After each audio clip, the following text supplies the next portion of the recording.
जय हिंद दोस्तों, स्वागत है आपका जीवन ज्योति क्लासेस में।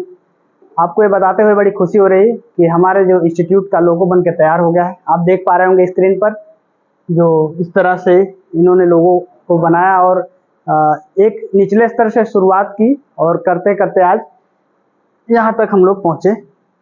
बात करें हमारे जेसीसी परिवार की तो आप स्क्रीन पर देख पा रहे होंगे जो हमारे तीनों सर हैं इस समय, और नीचे जो हमारी टेक्निकल टीम है आप इस समय देख पा रहे होंगे स्क्रीन पर।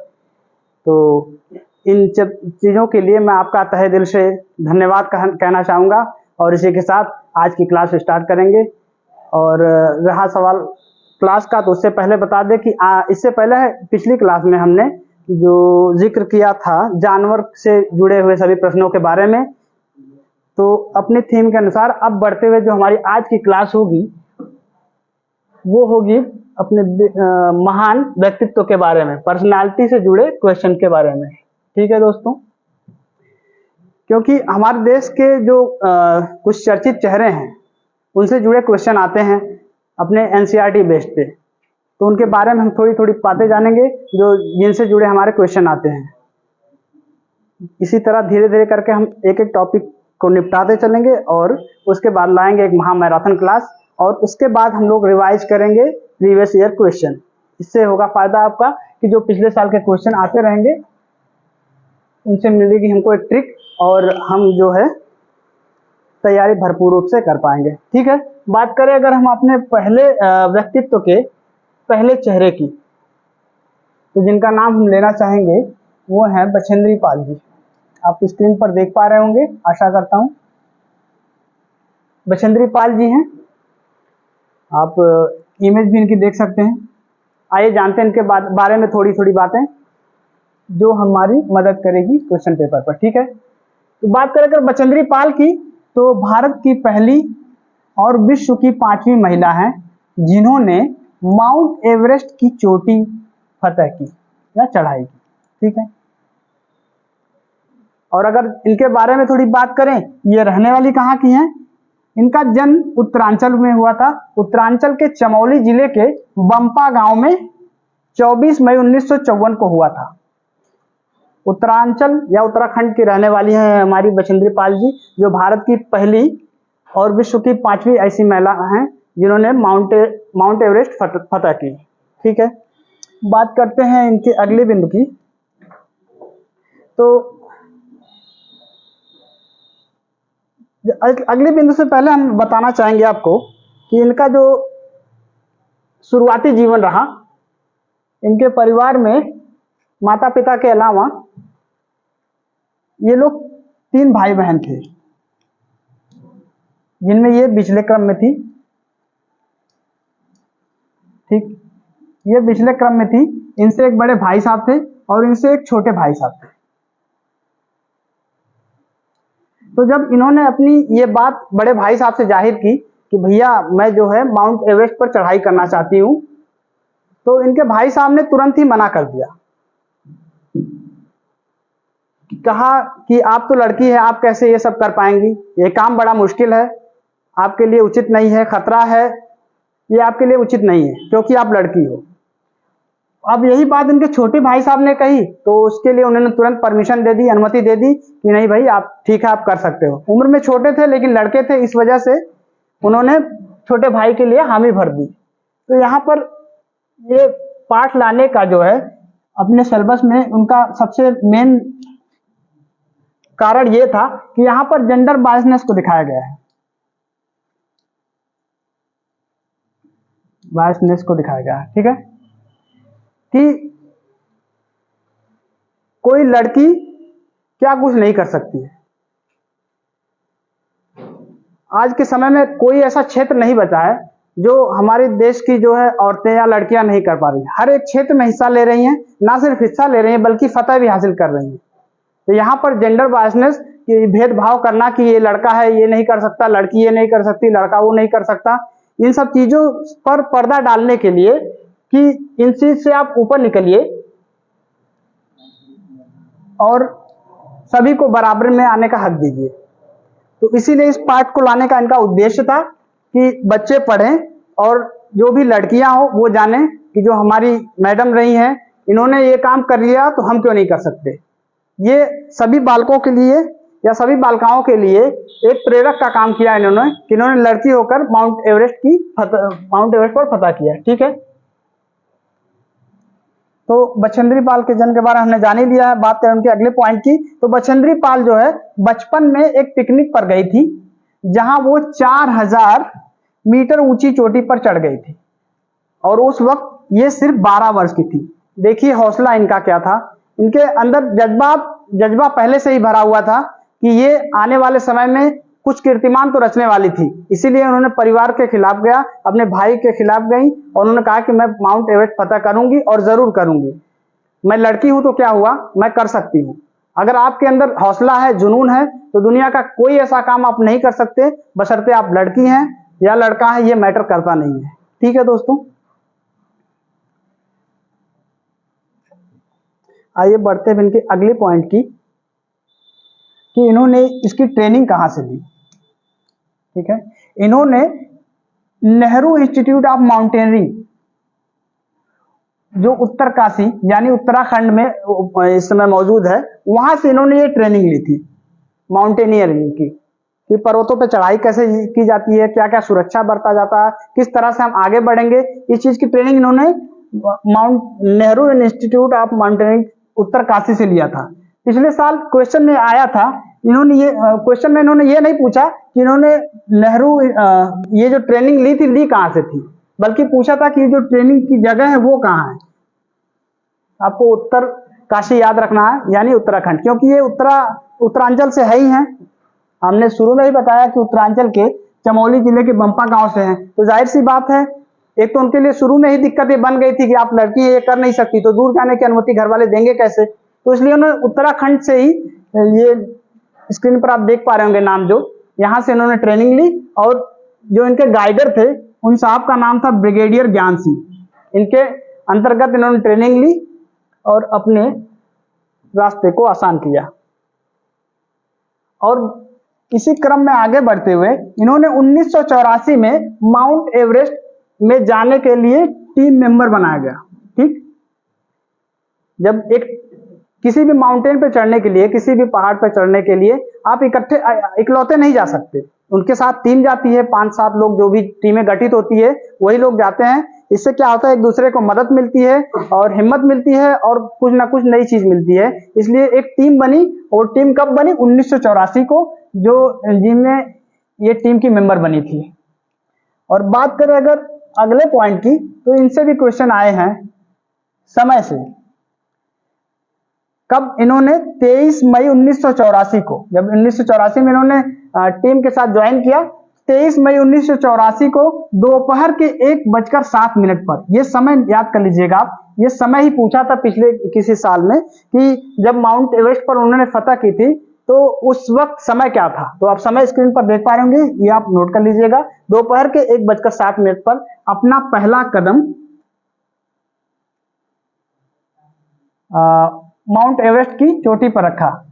बात करें अगर माउंट एवरेस्ट की ऊंचाई की, तो इनको लेकर भी कई तरह के संदेह हैं।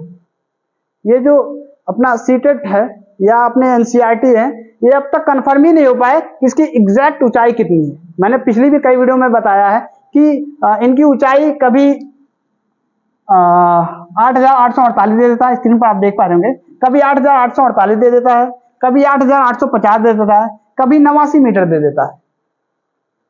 तो इनको लेकर ये खुद भी अभी श्योर नहीं है कि इनकी ऊंचाई क्या है एक्चुअली।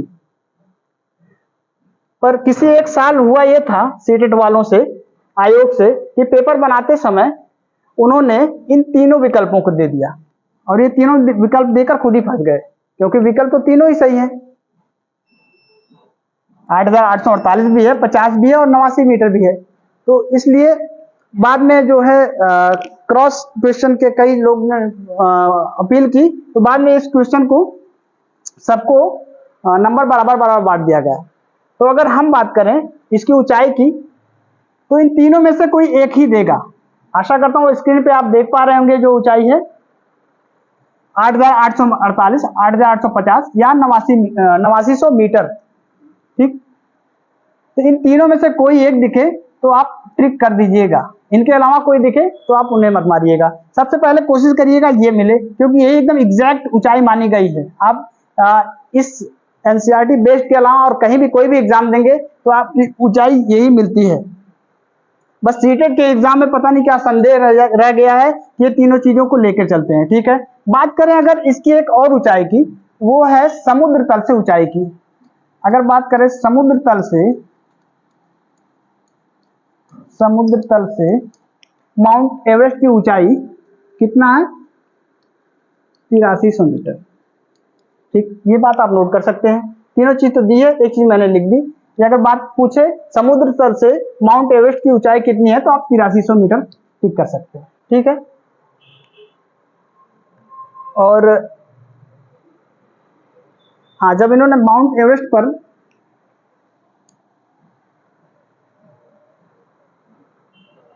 गई ये, तो जैसा कि हमने पहले ही जिक्र किया था इसके बारे में कि यहाँ पर एक टीम गई थी और ये टीम की एक मेंबर थी, ठीक। तो जाहिर सी बात है वहां इकलौते नहीं पहुंची, एक शख्स और पहुंची थी। लेकिन उस माउंट एवरेस्ट की जो बनावट थी वो इस तरह से थी कि वहां पर एग्जैक्ट उस समय पर सिर्फ एक ही व्यक्ति कदम रख सकता है, क्योंकि इस तरह से अगर बनावट रही होगी, ये रही होगी अगर उसकी चोटी, तो यहाँ पर दो आदमी के पैर रखने की जगह रही नहीं होगी। तो उनकी जो टीम मेंबर थी उन्होंने कहा कि ठीक है, आप आई हैं तो पहले आप चले जाइए, उसके बाद मैं कर लूंगी। देखिए कहीं जिक्र भी किया गया, हाँ, इनके साथ एक और मेंबर भी थी, गई थी। इन्होंने एक साथ कदम नहीं रख पाए क्योंकि वहां जगह ही नहीं थी। यही बात जो मैंने कही, जो इस तरह से रही होगी, जो भी माउंट एवरेस्ट की जो बनावट होगी आपने इमेज में देखी होगी या किसी भी जगह देखा होगा, तो उसकी बनावट इसी तरह से रही होगी जहां पर दो आदमी एक साथ रह नहीं सकते थे। तो उनकी जो टीम मेंबर की दूसरी सदस्य थी, उन्होंने कहा ठीक है, तो पहले आप चले जाइए, उसके बाद हम देखते हैं। तो इसके बाद ये जो है अपना कदम रखा, उसके बाद सिर झुकाया और झंडा फहराकर तस्वीरें ली। जब ये माउंट एवरेस्ट की ऊंचाई पर पहुंची, तो जब स्थिति वहां की ऐसी है कि सिर्फ एक ही व्यक्ति रह सकता है, तो ये उसकी ऊंचाई पर चढ़ी। उसके बाद अपने थैले से, जो लाल रंग का था, वहां से इन्होंने एक दुर्गा माँ की तस्वीर निकाली और उसके साथ एक हनुमान जी की तस्वीर निकाली। इसको वहां पे उन्होंने रखा और हनुमान चालीसा पढ़ा और उसके बाद जो है अपनी फोटो खिंचाई और तिरंगा झंडे के साथ अपनी कुछ फोटो शायद शुरू में रही होगी। उसके बाद उन्होंने उसका अभिवादन किया, फिर ये लोग नीचे आ गए। चलिए, इससे जुड़ी एक रोचक बात और है कि माउंट एवरेस्ट को नेपाल में सागर माथा के नाम से जानते हैं। आशा करता हूं आप पहले से भी जान रहे होंगे, नहीं जान रहे होंगे तो आप नोट कर सकते हैं। सागर माथा के नाम से माउंट एवरेस्ट को नेपाल में सागर माथा के नाम से भी जाना जाता है। तो दोस्तों, जैसा हमने बछेंद्री पाल जी के बारे में जाना, अब पर्वतारोही से जुड़ी कुछ बातें और जानते हैं, जो रोचक बातें जो हमारे सीटेट के क्वेश्चन में आ सकता है, ठीक है। चलिए, इनसे बात करें अगर, तो पर्वतारोहण एक खेल, शौक या पेशा है जिसमें पर्वतों पर चलना, लंबी पदयात्रा या उन पर चढ़ाई आदि शामिल है। चट्टानों पर 90 डिग्री का कोण बनाते हुए चला जाता है। चलिए, आप जिक्र करते हैं इस बिंदु पर कि ये जो पर्वतारोहण है, ये एक तरह से कुछ लोग इसे खेल के रूप में लेते हैं, स्केटिंग वगैरह करते हैं। आप न्यूज में देखते होंगे कि फरवरी के या मार्च या दिसंबर जनवरी के माह में जब ठंड बहुत ज्यादा पड़ती है, बर्फ जम जाती है, तो उस पर लोग स्केटिंग करते हैं या उसे फिसल के खेलते हैं या किसी तरह से खेलते हैं, पर उसे खेल के रूप में भी लेते हैं। और कुछ लोग तो इसे शौक में भी लेते हैं कि चलते हैं, ठंड का महीना है, घूम के आते हैं, बर्फ वगैरह देख के आते हैं। या कुछ लोगों के लिए ये पेशा भी है कि उनको माउंटेनिंग करना है, चढ़ाई करना है, जिससे कुछ अर्निंग पॉइंट हो या फिर भविष्य में जो है ये इनसे कुछ अपनी पहचान बना पाए, ठीक है। एक विशेष बात इनसे जुड़ी ये है कि चट्टान पर जब ये चढ़ाई करते हैं तो 90 अंश का कोण बनाकर चलते हैं। मान लीजिए ये है चट्टान, ठीक, और ये है बर्फ से भरा हुआ, तो इस पे अगर आप सीधा चलेंगे तो फिसलने के चांसेस आपके बहुत ज्यादा रहेंगे। लेकिन अगर आप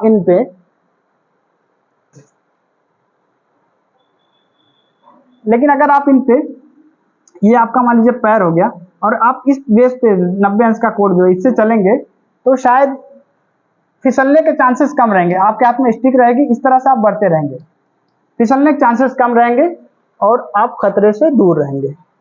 चलिए अब बात करते हैं अगले बिंदु की, जो है पर्वतारोहण में काम आने वाले औजार। ठीक है, थोड़ा सा मिस पेंटिंग हुई है, आप लोग मैनेज कर लीजिएगा, कोई बात नहीं। अब क्या क्या औजार हैं, आइए बात करते हैं। तो पर्वतारोहण करते समय ऑक्सीजन सिलेंडर, कील वाले जूते, कुल्हाड़ी, नायलॉन की मजबूत रस्सी, चाकू, दूरबीन, पोर्टेबल कैंपिंग तंबू, आइस ग्लासेस और हेलमेट, मजबूत नायलॉन बेल्ट, तोड़ने के लिए खास तरह का हथौड़ा जिसे आइस एक्स के नाम से जाना जाता है, ये सब चीजें लेकर चला जाता है। ऑक्सीजन सिलेंडर क्यों लेके जाते हैं? किसी वर्ष पूछा था कि ऑक्सीजन सिलेंडर का काम क्या होता है वहां पर पर्वतारोहण करते समय या पहाड़ों पे चढ़ते समय। तो उनको बता दें कि जब हम अपने पृथ्वी तल से ऊंचाई पर ज्यादा जाएंगे तो ऑक्सीजन लेवल खुद ब खुद कम होने लगता है। जब ऑक्सीजन लेवल कम होने लगता है तो हमको ऑक्सीजन की मात्रा बढ़ाने के लिए ये हमारा सिलेंडर काम आता है, जो हमें जीवनदाता के रूप में कह सकते हैं।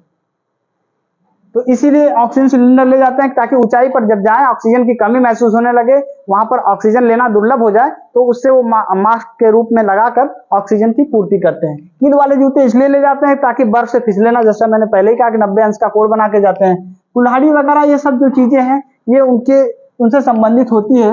आप स्क्रीन पर देख पा रहे होंगे सब नाम, और समझ ही गए होंगे कि इन सब का क्या रोल है माउंटेनरिंग या पर्वतारोहण करते समय। तो दोस्तों हमने जाना अब तक कि पर्वतारोहण करते समय किन किन औजारों की आवश्यकता पड़ती है। आइए जानते हैं अब अगले बिंदु पर कि जब हम पर्वत पर चढ़ते हैं तो हमें एक ग्रुप लीडर की आवश्यकता पड़ती है। अगर बात करें ग्रुप लीडर की तो इनकी आवश्यकता हमें हर जगह पड़ती है, चाहे बात पर्वतों पे चढ़ने की हो या बात कहीं टूर गया है वहां की हो या कहीं ऐसी जगह जहां पर 7-8 लोगों का ग्रुप है।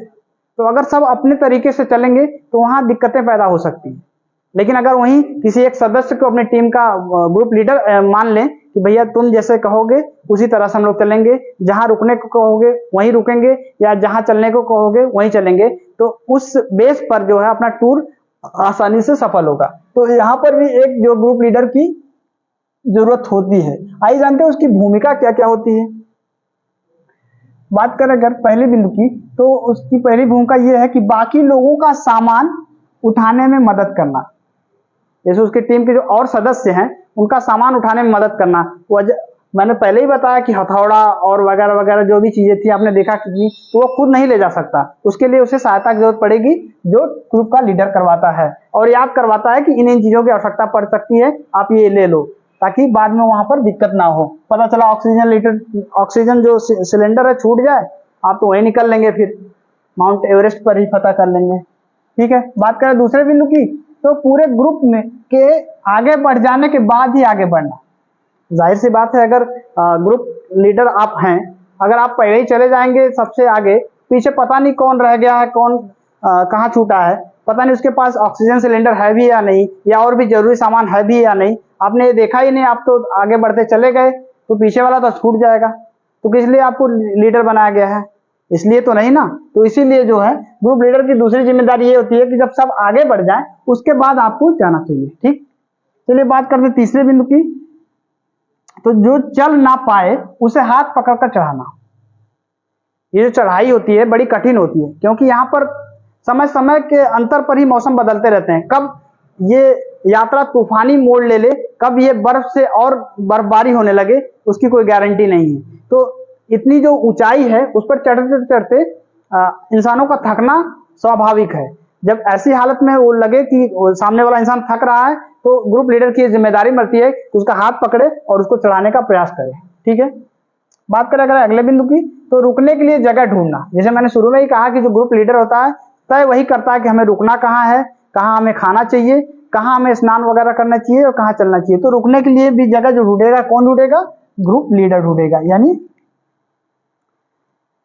और साथी के बीमार पड़ने पर उसका ध्यान रखना।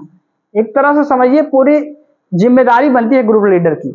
एक पेरेंट कह सकते हैं आप, जितना ध्यान जो माता पिता रखते हैं उस तरह से आपको ध्यान रखना पड़ता है। अगर वो कहीं बीमार पड़ जाए तो आपको ध्यान रखना पड़ता है। और तो और सबके खाने पीने का इंतजाम भी देखना पड़ेगा कि खाने के लिए क्या बचा है, क्या नहीं बचा है, किसकी आवश्यकता है, और क्या हमें अलग से लाना पड़ेगा।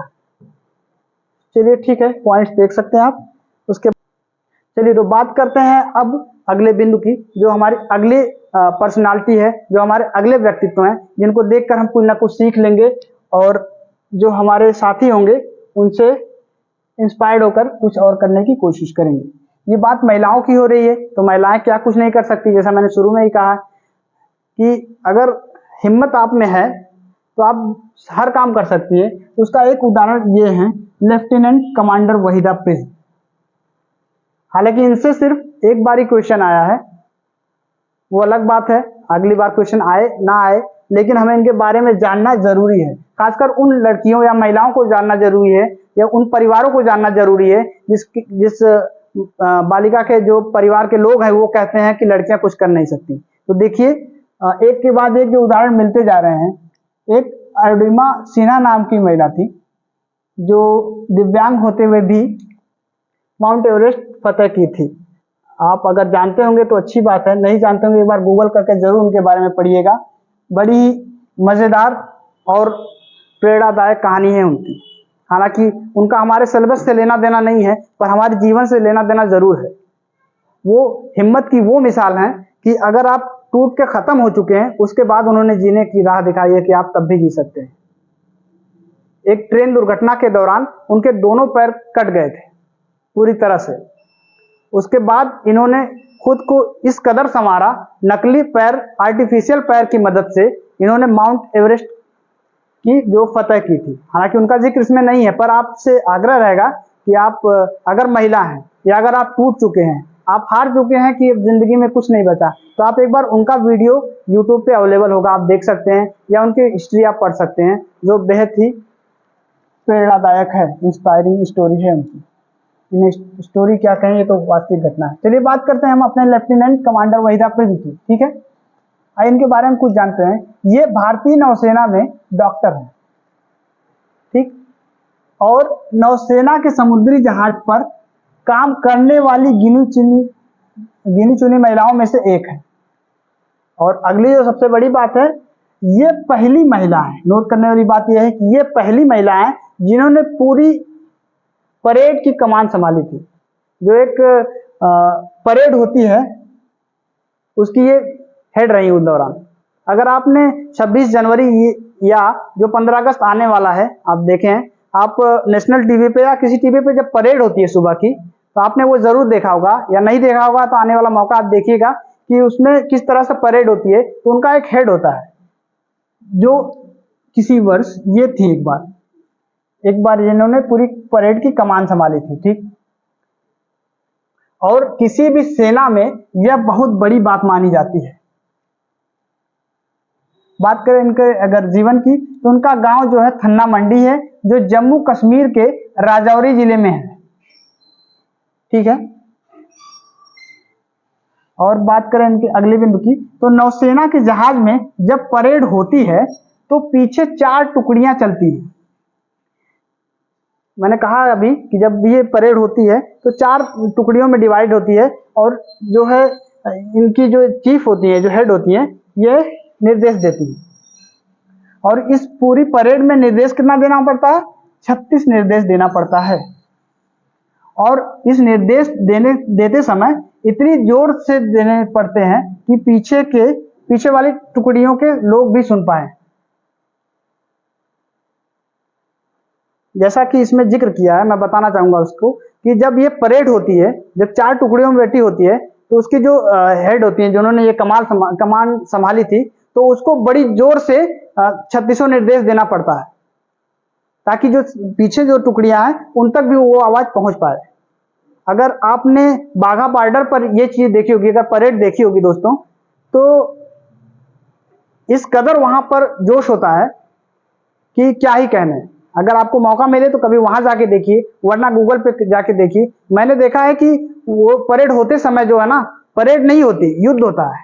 बिल्कुल वहां पे पड़ोसी देश से जो कुछ जनता आती है, और उसके बाद अपने देश से कुछ लोग पहुंचते हैं।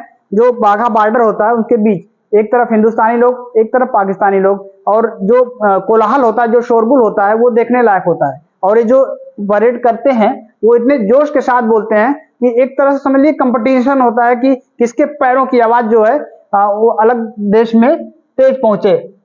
पूरे जोशो खरोश के साथ ये काम होता है। देखिए वही बात उन्होंने कहा है कि जो मैदान की दूसरी तरफ बैठे हैं उन तक वो आवाज पहुंच पाए।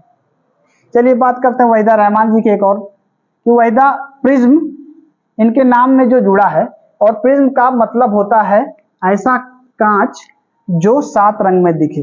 जो इनकी टाइटल है वहीदा प्रिज्म, तो प्रिज्म का अर्थ ये होता है कि ऐसा कांच जो 7 रंग में 7 रंग दिखाता है। ठीक है, चलिए बात करते हैं अपने अगले व्यक्तित्व, आपने अगले पर्सनालिटी की, तो वो है हमारी कर्णम मल्लेश्वरी। इनसे भी क्वेश्चन हर साल आते हैं, लगभग 2018 में भी आया था जब मैंने खुद एग्जाम दिया था। तो उनसे जुड़ी बस 2-3 बिंदु है, आप इनको नोट कर सकते हैं कि ये एक वेट लिफ्टर है। क्वेश्चन में पूछ सकता है कि जो कर्णम मल्लेश्वरी है वो क्या है, धावक है, वेट लिफ्टर है, या फिर और कोई स्पोर्ट्स से जोड़ देगा विकल्प में और आपको सही चुनना है। तो ये क्या है, एक वेट लिफ्टर है। ये है कहाँ की, ये आंध्र प्रदेश की रहने वाली है। जिनके बारे में मैंने एक चीज और बताया था कि आंध्र प्रदेश का लोक नृत्य क्या है, कुचिपुड़ी है। फिर से लिख दे रहा हूं ताकि आप रिवाइज कर पाए, अगर याद है तो बहुत ही अच्छी बात है। लोक नृत्य से भी क्वेश्चन आते हैं। मैं आने वाली कुछ वीडियो में लोक नृत्य का ही जिक्र करने वाला हूं, बस बहुत जल्द आप लोगों के सामने। लेकिन अभी इससे पहले हम मल्लेश्वरी जी के पास चलते हैं। ठीक है, बात करेगा अगले बिंदु की, तो ये 130 किलोग्राम तक भार उठा लेती है। 1 क्विंटल 30 किलोग्राम, 130 किलोग्राम तक का भार उठा लेती है। क्वेश्चन में ये भी पूछ सकता है कि कर्णम मल्लेश्वरी जो आंध्र प्रदेश की रहने वाली है, जो एक वेट लिफ्टर है, वो कितना भार उठा सकती है एक बार में, 130 किलोग्राम। और जहां तक मुझे याद है कि यही क्वेश्चन आया था कि वो कितना भार उठा सकती है। ठीक है, बात करें अगर भारत के बाहर इन्होंने मेडल कितने जीते हैं, 29। क्वेश्चन में भी पूछ सकता है कि कर्णम मल्लेश्वरी जो एक वेट लिफ्टर है, भारत के बाहर इन्होंने कितने मेडल जीते हैं, 29। और आखिरी बिंदु इनके बारे में यह है कि ओलंपिक पदक जीतने वाली पहली भारतीय महिला है ये, जिन्होंने वेट लिफ्टिंग में 69 किलोग्राम वर्ग में ग्रीष्म ओलंपिक 2000 सन है जो सिडनी में हुआ था, कांस्य पदक जीता था। ठीक, जो ग्रीष्म ओलंपिक सन 2000 में सिडनी में हुआ था, उसमें ये कांस्य पदक विजेता रही, जिन्होंने 69 किलोग्राम वजन के रूप में वेट लिफ्टिंग की थी। चलिए बात करते हैं अपने अगले, देखिए ये भी महिला, इसीलिए महिलाओं से जुड़े सब अध्याय है ही है, सब जो हमारे व्यक्तित्व हैं है ही है ज्यादातर। ठीक है, बात करें अगर अपने अगले व्यक्तित्व की, अपने अगले पर्सनालिटी वाले पर्सन की, तो वो उनका नाम है सूर्यमणि। ये तो एज इट इज जो एनसीईआरटी की कक्षा 5 की बुक है, उसका सीधे उन्होंने पूरा पेज ही निकाल के समझ लिए रख दिया यहाँ पर। बात करें अगर सूर्यमणि की, तो इन्हें एक चमकता सितारा और या गर्ल स्टार माना गया है। वजह, ये चमकते सितारे की बात कही गई है, ये उन साधारण लड़कियों की असाधारण कहानियां हैं जिन्होंने स्कूल जाकर अपनी जिंदगी बदल दी। तो ये जो सूर्यमणि थी, ये बिल्कुल जंगली वाले एरिया से आती हैं, तो जंगल से निकलकर स्कूल जाना बहुत बड़ी बात है। और ये अपने जीवन के उस वक्त को यहाँ पर जाहिर किया, उन्होंने क्या क्या किया अपने जीवन में। ठीक है, चलिए बढ़ते हैं इनके अगले बिंदु पर। ये जो सूर्यमणि है, इनको अपने कल्चर से बड़ा प्रेम है, अपने जो संप्रदाय है या अपने जो जंगली रास्ते हैं या जंगल है, उनसे बड़ा प्रेम है इनको। वहाँ के रीति रिवाज जो भी है, नाचना गाना या जो भी वहाँ से जुड़ी नजदीकी चीजें, वो इनको उनसे बड़ा प्रेम है, इनसे उनका बड़ा लगाव है। तो सूर्यमणि चाहती थी कि लोग त्योहारों पर अपने गीत गानों को गाएं, उन्हें भूले ना, और अपने पहनावे को चाव से पहने। जी वही बात जो अभी है कि ये चाहती थी कि जो वहाँ का जो कल्चर था, जैसे अगर मान लीजिए कहीं का कल्चर है कि साड़ी पहनना, या पुरुषों के लिए धोती कुर्ता, या फिर अगर पैंट शर्ट, जो भी वहाँ का जो कल्चर हो, तो ये चाहती थी कि वहाँ के जो लोकल गीत हैं उसको गाएं, और जो उसके पहनावे हैं वो शौक से पहने, ना कि मजबूरी में।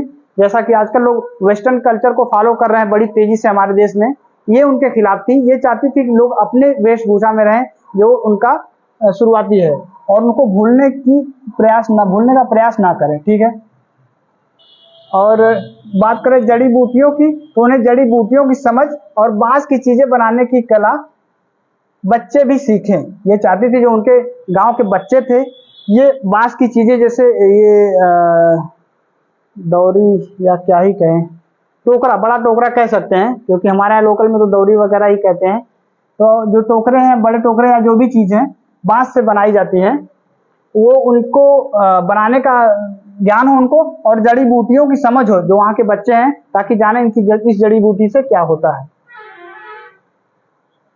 और अपनी स्कूल की भाषा तो सीखें ही,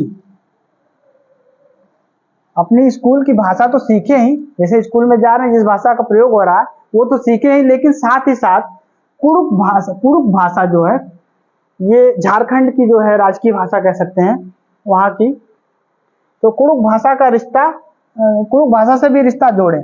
यानी इनका कहना था कि स्कूल के साथ साथ अपनी जो वहाँ की नजदीकी भाषा थी उस वक्त की कुड़ुक भाषा, उसे ये सीखें, और यह सब तोरांग केंद्र में होता है। इतना जब ये स्कूल गई तो वहाँ पर उन्होंने शिक्षा हासिल की, तो और इनकी शिक्षा जो ग्रेजुएशन से बीए किया इन्होंने, तो इतना करने के बाद इनको इतना ज्ञान तो हो गया कि इन चीज़ों को कैसे डेवलप किया जा सकता है। तो उन्होंने एक केंद्र खोला, एक सेंटर खोला, जिसका नाम इन्होंने तोरांग रखा। ठीक, और इस तोरांग के जरिए ये चीजें बताना चाहती थी कि वो अपने गीत गानों को और पहनावों को ना भूलें, बांस की चीजें बनाना सीखें, बच्चे भी सीखें, जड़ी बूटियों की समझ हो, और स्कूल की भाषा तो सीखे ही सीखे, साथ ही कुड़ुक भाषा को भी ना भूलें, उनसे रिश्ता ना तोड़े, ये चीज करते रहे। ये सब चीज जो है तोरांग केंद्र पर होता रहा, जो उनसे जुड़ा था। ठीक, बात करें अगर तोरांग की, तो तोरांग की हिंदी होती है जंगल या वन, या अंग्रेजी में जाए तो फॉरेस्ट कह सकते हैं। ठीक, किसी साल इसका अर्थ ही पूछ लिया था कि तोरांग का अर्थ क्या होता है। वहां जंगल ना देखिए वन दिया था, तो वन जंगल सब एक ही चीज होगा, इतनी समझ तो आपको होनी ही चाहिए अगर आप सीटेट के परीक्षार्थी हैं तो। ठीक, जंगल।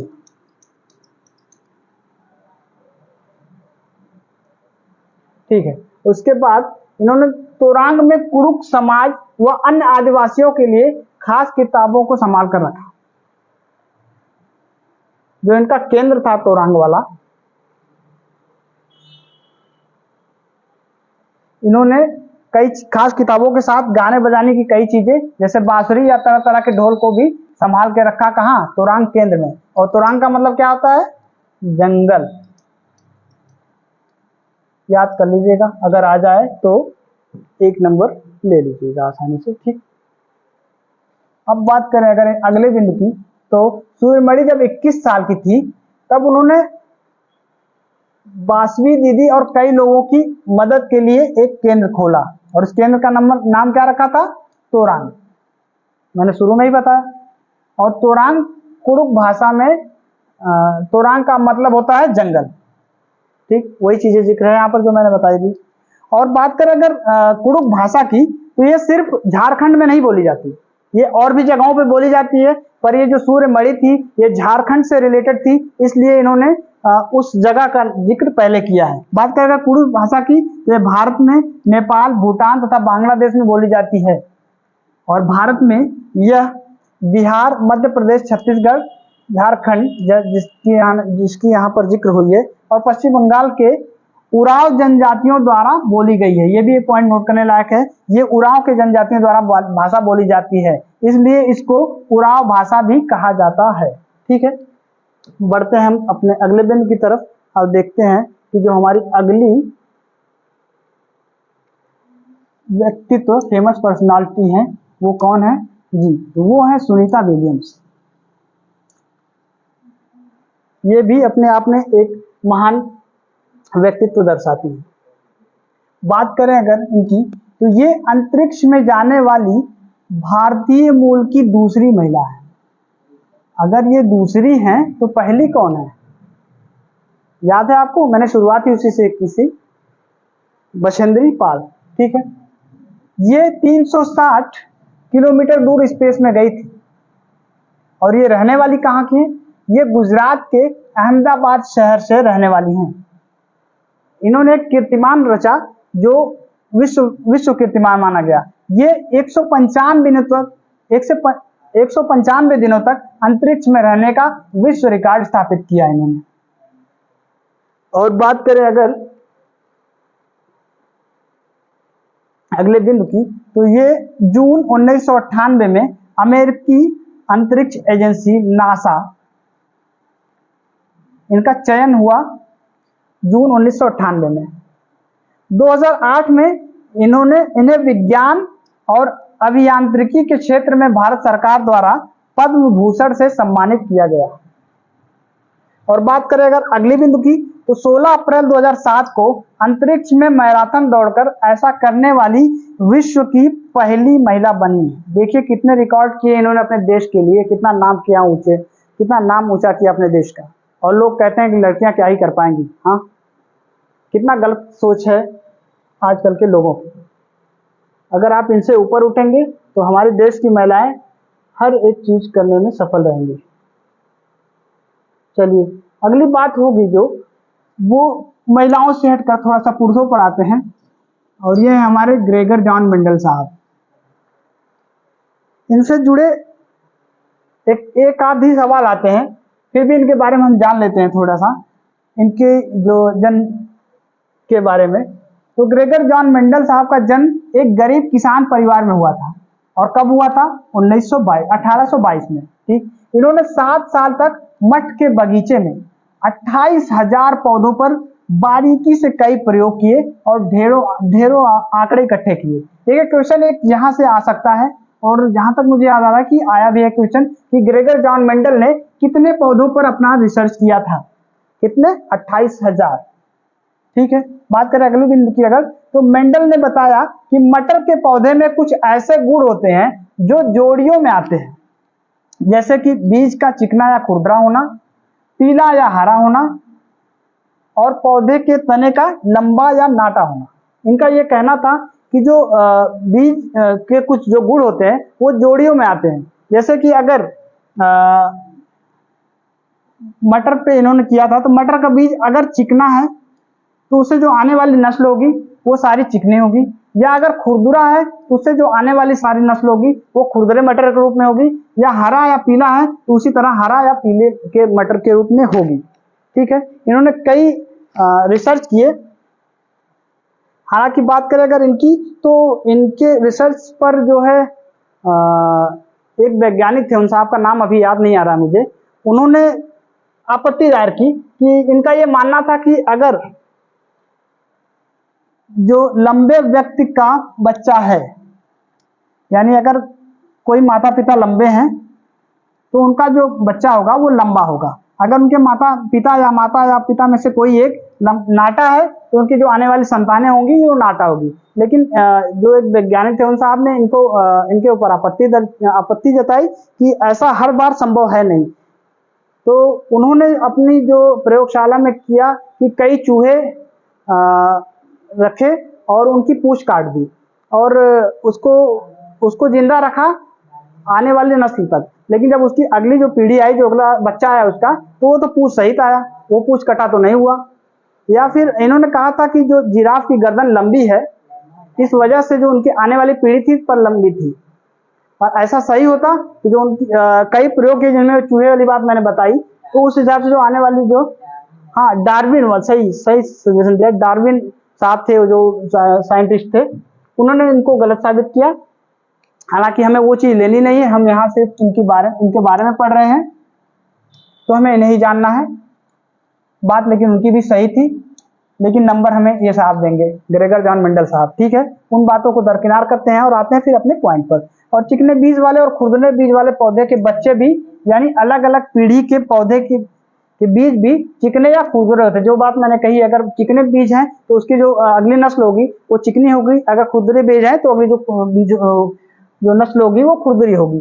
वही चीजें यहाँ पर जिक्र किया है। ठीक है, तो हम यहाँ पर ये पॉइंट नोट कर सकते हैं 28,000 और थोड़ा सा ये जो चीज मैंने बताई है।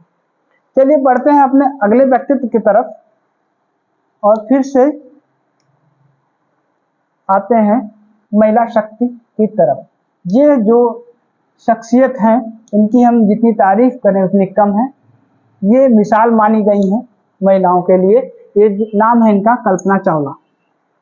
आशा करता हूँ आप पहले ही इनके बारे में जानते होंगे, फिर भी मैं कुछ चीज़ें इनके बारे में बताना चाहूँगा जो हमारे सिलेबस से जुड़े हैं, जो हमारे एग्जाम में काम आ सकते हैं। बात करें अगर इनकी, तो ये भारतीय मूल की अमेरिकी अंतरिक्ष यात्री थी। देखिए ये थी तो भारत की, लेकिन इनकी सीनियर जो सिटीजनशिप है वो अमेरिका से भी जोड़ी जाती है। इनकी कई वजह हो सकती है, जो नागरिकता पाने के कई रीजन तो हैं, वो हम अगर कभी जिक्र होना हुआ संविधान के रूप में, तो उसमें हम जिक्र करेंगे किस तरह से इनको कहाँ की नागरिकता मिली, या किस हिसाब से नागरिकता मिलती है, या किस हिसाब से नागरिकता छूटती है। तो ये थी तो भारत की, पर इन्होंने जो पढ़ाई लिखाई जो की, ये संभवतः अमेरिका में की, इसलिए वहां पर ये अमेरिकी अंतरिक्ष के रूप में मानी जाती है। ठीक है, ये भारत की पहली महिला अंतरिक्ष यात्री थी। अंतरिक्ष यात्रियों को क्या कहा जाता है? एस्ट्रोनॉट। और इनका जन्म 17 मार्च 1962 को करनाल के हरियाणा में हुआ था।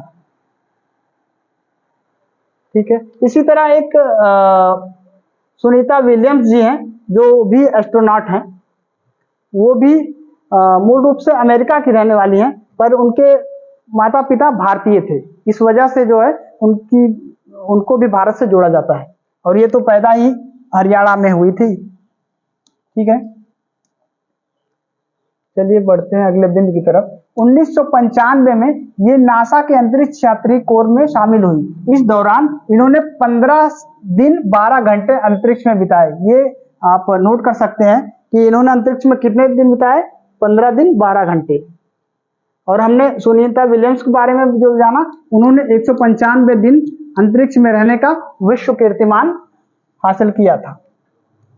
ठीक है, बात करें अगर अगले बिंदु की, 16 जनवरी 2003 को इन्होंने दूसरे अंतरिक्ष अभियान के लिए अंतरिक्ष पर कोलंबिया STS 107 से उड़ान भरी, जो 1 फरवरी 2003 को धरती पर वापस लौटते समय पृथ्वी के वायुमंडल प्रवेश करते ही जलकर नष्ट हो गया और इनका स्वर्गवास हो गया। ये उस दिन की बड़ी दुखद घटना मानी गई। जिस तरह से हौसला बनाकर ये गई थी अंतरिक्ष में कि वो सकुशल वापिस आएंगी, लेकिन शायद इसका अंदाजा उन्हें पहले ही हो गया था कि जो मेरा रॉकेट है, अगर बात करें अंतरिक्ष में जाने की, तो अंतरिक्ष में जाने के लिए ऑटो से नहीं, रॉकेट से जाएंगे। कभी कभी ये पूछा कि अंतरिक्ष यात्रा किस यंत्र से किया जाता है, तो रॉकेट। तो इनका रॉकेट पहले ही विस्फोट में नष्ट हो गया और इनकी मृत्यु हो गई। एक महान विभूति को हमने खो दिया। चलिए बात करते हैं डॉक्टर बिंदेश्वर पाठक। हालांकि इनसे अब तक कोई क्वेश्चन आए नहीं थे, इन सब से जो थे, लेकिन पिछले 2 साल में जो ऑनलाइन परीक्षाएं हुई हैं, तो उनमें इतने क्वेश्चन इकट्ठा करने थे कि इन्हें और तह में जाना पड़ा, तो जिसकी वजह से इन्होंने और नाम को चुना, जिससे डॉक्टर बिंदेश्वर पाठक। पिछले साल इनसे एक क्वेश्चन आया था, तो इनके बारे में भी थोड़ा सा जान लेते हैं। ये है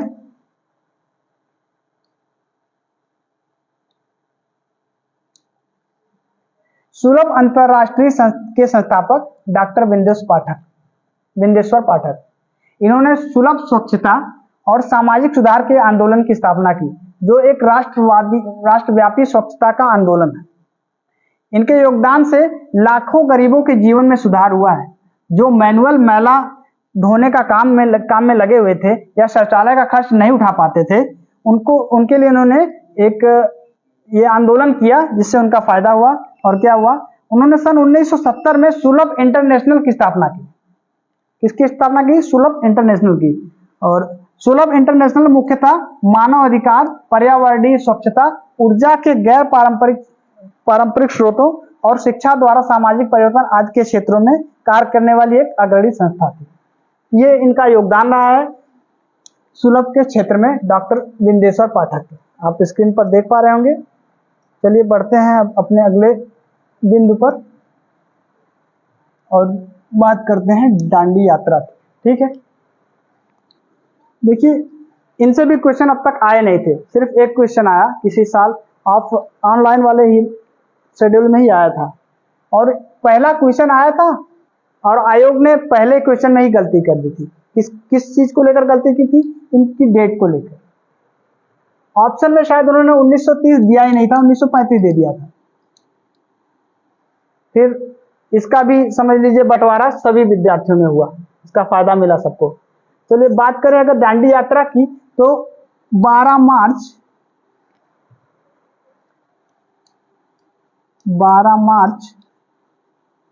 ठीक है थोड़ा समझ लीजिएगा, 1930 में अंग्रेजों ने भारत के आम लोगों को नमक बनाने पर पाबंदी लगा दी और कहा अगर आपको नमक खाना है तो हमारा बनाया हुआ नमक खाएंगे आप, और उस पर क्या देंगे, टैक्स। तो गांधी जी इस पर विफर करे कि बोले जो चीज हमें हमारे देश में मिल रही है उसके लिए हम टैक्स क्यों दें। तो इसके लिए उन्होंने आंदोलन किया जिसका नाम रखा दांडी यात्रा। और ये दांडी यात्रा इन्होंने शुरू की कहां से, अहमदाबाद से शुरू की और दांडी के समुद्र तट पर जाकर इस गलत कानून को तोड़ा। ठीक है, कभी कभी इनका कोटेशन भी आ सकता है कि गांधी जी ने क्या कहा था, कहा यही था जो चीज हमें कुदरत ने दी है उसे बनाने पर बंदिश कैसी। जब अंग्रेजों ने रोक दिया कि आप नमक नहीं बनाएंगे, आप हमारा बनाया हुआ नमक खाएंगे और उसके लिए आप टैक्स पे करेंगे, तो इस पर उन्होंने कहा कि जो चीज हमें कुदरत ने दी उसे बनाने पर पाबंदी कैसी। उसके बाद उन्होंने यात्रा निकाली जिससे उनका नमक कानून टूट गया। चलिए कल्पना चावला जी के बारे में हमने जान ही लिया। हरियाणा में इनका जन्म हुआ था 1962 में और इन्होंने एम्स से रिसर्च की सेंटर की। देखिए सब चीज तो हमने जान ली, 15 से 12 घंटा अंतरिक्ष में बिताया था। हाँ एक चीज और बात करते हैं, नील आर्मस्ट्रांग की। चांद पर उतरने वाले प्रथम व्यक्ति थे, यानी चांद पर उतरने वाले प्रथम व्यक्ति कौन थे, नील आर्मस्ट्रांग। कब उतरे थे, 1969 में। चलिए सुनीता विलियम्स जी के बारे में भी हमने जान ही लिया, पद्म विभूषण से सम्मानित की गई थी और इन्होंने 195 दिनों तक अंतरिक्ष में रहने का विश्व कीर्तिमान स्थापित किया। हाँ सुनीता विलियम्स के जो कुछ अनुभव थे उसके बारे में बात करना भूल गए शायद। जब सुनीता विलियम्स अंतरिक्ष में गई थी तो वहां पर उन्होंने अपने एक्सपीरियंस साझा किए थे कि वहां पर माहौल कैसा था और कैसी अनुभूति हुई। उसके बारे में उन्होंने क्या कहा, पहले दिन उन्होंने कहा कि वहां पर एक जगह बैठ नहीं पाते थे और एक जगह से दूसरी जगह जाने के लिए तैरते रहते थे। लीजिए अंतरिक्ष में जब उन्होंने कदम रखा तो वहां पर एक पहली चीज जो नहीं देखी, वो वहां पर एक जगह बैठ ही नहीं सकते थे। आपने इमेज में देखा होगा या फिर आपने मूवीज वगैरह में भी देखा होगा कि अंतरिक्ष में जाने के बाद आप जमीन पर पैर रख ही नहीं सकते, आप जैसे रखेंगे आप ऊपर उठ जाएंगे। आप तैरते हुए बिल्कुल समझ लीजिए परियों की तरह आप तैरते हुए यहाँ से वहां जाएंगे। वही बात उन्होंने बताई कि आप एक जगह बैठ नहीं सकते। और दूसरी बात उन्होंने कि पानी भी नहीं रुकता था, यानी ग्लास से अगर पानी फेंक दें, अभी आप यहाँ फेंक दें तो कैमरे पे तो लगेगा कि आपके मुंह पे गया पानी, पर ऐसा वहां होता नहीं था। अगर वहां पानी ग्लास से छोड़ दें फेंक दें तो बुलबुले के रूप में इकट्ठा होकर इधर उधर घूमने लगता था। फिर जब उनको यूज करना होता था, उसका प्रयोग करना होता था, तो बुलबुले को हाथ से टच करते थे या रुमाल या कागज के माध्यम से टच करते थे, फिर लेकर उससे हाथ में चेहरा पोंछते थे या जो भी उसका उपयोग होता था करते थे। देखिए पानी भी नहीं रुकता था, बुलबुले के रूप में हो जाता था जिनके फ्लोट करता यानी बबल्स बन के वो तैरते रहते थे। ठीक है, चेहरा या हाथ धोने के लिए बबल पकड़ना पड़ता था और कागज गीला करना पड़ता था। जो बात मैंने बताई वही सब चीजें यहाँ पर लिखी है। और आखिरी चीज इन्होंने क्या बताई थी कि वहां पर कंघी करने की आवश्यकता नहीं थी, वहां पर कंघी करने की आवश्यकता थी ही नहीं, क्योंकि वहां पर बाल हमेशा खड़े ही रहते थे। आप शायद इमेज में ये होंगी, हाँ देखिए इमेज पे देख पा रहे होंगे आप किस तरह से इनके बाल सब ऊपर पड़े हैं, जैसे इन्हें लगा है करंट का झटका। देखिए इस तरह से बाल इनके हमेशा, इनके या जो भी अंतरिक्ष में इनके बाल हमेशा ऊपर की तरफ खड़े रहते थे। जैसे आजकल तो लोग जेल वगैरह लगा के अपने बाल यूं खड़े रहते हैं या करंट के झटके लगे उस पोजीशन में ये खड़े होते हैं। तो इस तरह से वहां पर अंतरिक्ष में बाल खड़े ही रहते हैं। चलिए हाँ एक चीज और इन्होंने बताई थी, वो ये बताई कि वहां पर टहल सकते नहीं थे, पहले ही हमने बताया। वहां पर समझ लीजिए तैरते रहते थे, हवा में उड़ते रहते थे परियों की तरह। तो और अगर इन्हें रुकना पड़ता था तो रुकने के लिए खुद को बांधना पड़ता था। जब ये खुद को बांध पाएंगे तभी रुक पाएंगे, वरना आप थोड़ा सा मूवमेंट इधर करेंगे और ज्यादा वहां चले जाएंगे। हालत बिल्कुल उड़ने वाली हो गई थी या हो जाती है वहां पर। चलिए जो हमारे अगले और संभवतः आखिरी आखिरी व्यक्तित्व हैं, जो आखिरी पर्सनालिटी है वो है राकेश शर्मा साहब। इनसे भी क्वेश्चन अब तक आए नहीं हैं, लेकिन अब हल्की सी जानकारी इनके बारे में ले लेते हैं। ये भारत के प्रथम और विश्व के 138वें अंतरिक्ष यात्री थे और इनका जन्म 13 जनवरी 1949 को हुआ था। कहाँ हुआ था? पंजाब के पटियाला में हुआ था। ठीक। और 3 अप्रैल 1984 को सोवियत संघ के अंतरिक्ष यान सोयूज T-11 से अंतरिक्ष के लिए ये रवाना हुए थे। 7 दिन 21 घंटे और 40 मिनट स्पेस में स्टेशन सॉल्यूट 7 में बिताने के बाद वह धरती पर लौटकर आए थे। ये तो थोड़ी सी इनकी कहानी थी और इनके बारे में आप देख ही पा रहे होंगे। कोशिश कर लीजिएगा एक बार पढ़ने की। अब तक तो आए नहीं है ये साहब, अगर आ जाए तो देख के टिक मार दीजिएगा। 1984 में भारत सरकार द्वारा इन्हें अशोक चक्र से सम्मानित किया गया था। क्वेश्चन में आ सकता है कि किस पद से सम्मानित? अशोक चक्र से। इन्होंने सोवियत संघ के यूरी गागरिन केंद्र में अंतरिक्ष यात्री का प्रशिक्षण प्राप्त किया। ठीक है, ये हमारे रहे। तो दोस्तों ये रहे हमारे आज के व्यक्तित्व से जुड़े सारे प्रश्न जो आप इसमें पाएंगे, और आशा करता हूं कि आप इस वीडियो को पसंद किए होंगे और अपनी तैयारी को इसी तरह जारी रखेंगे। और इसमें जो दिखाया है कि जेंडर बायसनेस को कम करने के लिए दिखाया गया है कि लड़का लड़की में भेद ना करें, जो भी हो उसको उचित शिक्षा दें और हौसला अफजाई करें ताकि वो आने वाली हर परेशानियों को आसानी से मिटाए और अपनी कामयाबी की राह देखे। तो आज के लिए बस इतना ही। अगली क्लास में मिलेंगे हम अगली चीज के साथ। तब तक के लिए धन्यवाद। जय हिंद।